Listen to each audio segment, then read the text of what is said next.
In today's video, I'm going to teach you how to activate your Maya Mobile eSIM on an iPhone. This guide will walk you through each step, ensuring you set it up quickly and efficiently.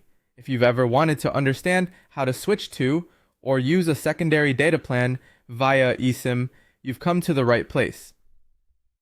First up, we're going to add the eSIM to your phone. This process involves adding a new secondary data plan using the QR code provided by Maya Mobile. If your camera can't scan the QR code for any reason, don't worry.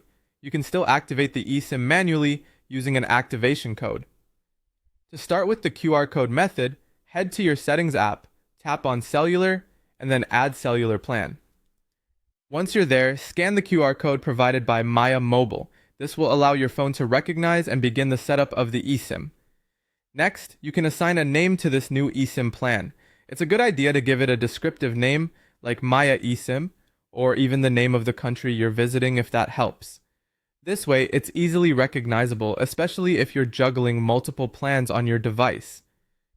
With your Maya eSIM added, the next step is about choosing your default lines. Here, you'll want to specify which plan is used for different services such as voice, SMS, iMessage, and mobile data. For voice and SMS, stick with your primary line to avoid any confusion or extra charges. But for mobile data, switch it over to your Maya Mobile eSIM. This ensures that all your internet needs while abroad or in different regions are catered to by the new eSIM plan. Having sorted that, you'll need to enable data roaming for the eSIM. By now, the eSIM should be installed on your phone, showing up in your settings with the label you selected earlier. It's crucial to have data roaming turned on for this eSIM because this will allow you to access the internet while traveling. If you wish, you can switch the setting off on your primary line to manage data usage more effectively and avoid any unexpected charges.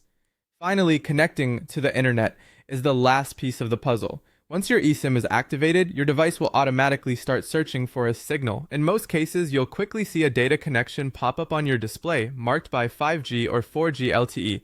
This indicates you're now connected to your new plan, and you're all set to browse, stream, and stay connected on the go. And there you have it. With these steps, you've successfully activated your Maya Mobile eSIM. Whether you're using it for travel, work, or simply as a backup, it's a convenient way to stay connected. Thanks for watching, and feel free to leave any questions or feedback in the comments section below.